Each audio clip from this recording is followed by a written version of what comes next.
Good morning, everyone. It's Lee Henson, president and founder of AgileDad, and it's time for today's episode of the Daily Stand-Up. So without any further ado, let's get started. Today, I wanted to talk to you about something that comes up as a conversation every time I have my students in class watch a video. So let's cut to the chase. The video in question is a video called Agile Product Ownership in a Nutshell by Heinrich Nieberg. It was recorded back in 2012, and let me tell you, if you haven't watched this video, it is a fantastic depiction of all the things that a product owner is asked to do and how they interact with the team. And it really does a fantastic job. I still use it today to teach my students many valuable principles that they can take away with them after taking any AgileDad class. But one of the things that stands out in the video, every time I ask students, what's one of the things that stands out in the video? Because I really want to know what they took away to make sure that they have everything down. The one thing that they always point out is that he has an image of the product owner where when they're having requests that come into them from different stakeholders, that they say no. And there's a waste bin, and those items get dropped into a waste bin. And only the items that are pre-vetted, pre-qualified, and in good rapport make it actually to the backlog. And the answer that I get from many of these folks is, man, I sure wish I could do that. I sure wish I was better at saying no. So I wanted to give you a guide from an engineer's perspective of 5 different ways to say no, 5 different things you could do to say no. The first technique for saying no is called the pause. Now, here's how it's done. You might say something like, let's take a step back and map out what needs to be done. I can't commit to anything until we have a clear understanding of what you're asking for. That's a great way to say no. This is when you use it. You should use it when people are racing ahead to get things done, but haven't really thought through what's actually required or haven't thought through the consequences of what's going to happen. So both of those are applicable reasons for the pause. And the reason it works is something that is research proven. So it's research driven. According to Michael Lopp, he's the author of Managing Humans. This tactic forces everyone to slow down and think. Saying no is saying stop.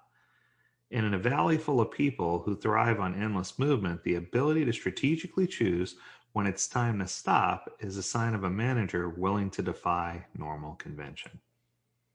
I thought that was pretty cool. That's a good way to look at it, right? And that's the pause. So that's a good one. The second one's called the agreement. Now, I've used the agreement lots of times before, but here's how to do it. I'm trying to think of a good example. Let's prioritize this and deprioritize the project we talked about last week. We can't fit in both, and this will have a bigger impact. What you're basically saying when you say that is if we do X, we must do Y, that there's a consequence.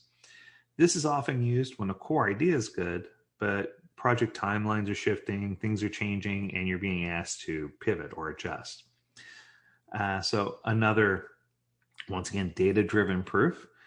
Camille Fournier, the author of The Manager's Path, a guide for tech leaders managing growth and change, says, responding with positivity while still articulating the boundaries of reality will get you into the major leagues of senior leadership. If you want to get on your stakeholders' good side, this is the way. It's a powerful tool, but it's still saying no, right? How about this one? The next one's called the commitment. Here's how it's done. Realistically, I can't take this on because I wouldn't be doing it justice. I'm already working on the migration and many other things. There we go.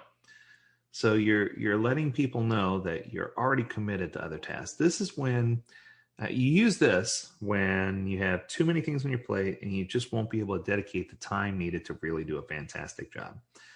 This works when, or the reason why it works is you're showing that you're true to your word, and that shows others that they can rely on you. So this is one of the 5 Scrum values. This is commitment, right? So Alex Weber, the CGO at N26, said, it's things like being conscious of what you can and cannot do and never promising more that build trust with your team. So if you can figure out what you can and cannot do and never promise more, that's how you're going to build trust with your team. That's how you're going to build trust with your leaders. And this is where I always say in my Scrum classes, I would rather you take one less item and finish everything you commit to consistently than take one extra item and always pass things over from one sprint to the next. You need to make sure that you have a strong, solid foundation to show that you can consistently finish what you're completing or what you're working on. The next no is called the allotment. Here's how to do it. The feature request I'm working on will take another 3 hours. I also have a bug to fix that'll take me roughly 45 minutes, and a refactor that'll obviously take 4 hours or more. As you can see, what you're asking me to do just won't fit. This isn't my favorite one, but what you're basically trying to say is I'm crunched for time, and a new project or task literally just doesn't fit in my day. And I've seen people say, well, work 8 more hours or make your day 25 hours. You can squeeze 1 more hour in your day. And this is a hard one. But the reason psychologically why it works is because in a hypothetical world where perfect things happen, if you show someone how long each thing takes, it helps boost your credibility to say, hey, I can govern my own time, and demonstrates that you have clear ownership of the things that you're being asked to do. This gives everyone involved confidence and shows that when you say no, it's not that you're saying no just to say no, but you just don't have time to justify. You just don't have time to justify taking on something new. And that's what it boils down to. And that is probably another interesting one in the sense that I try not to emphasize time if I don't have to. So in this case, you're drawing focus on time, and that may create bad habits. So for that one, it's one I'd steer shy of or maybe use as a last resort, right? I think the better way is just to make sure they understand that you take ownership of the things that you sign up for.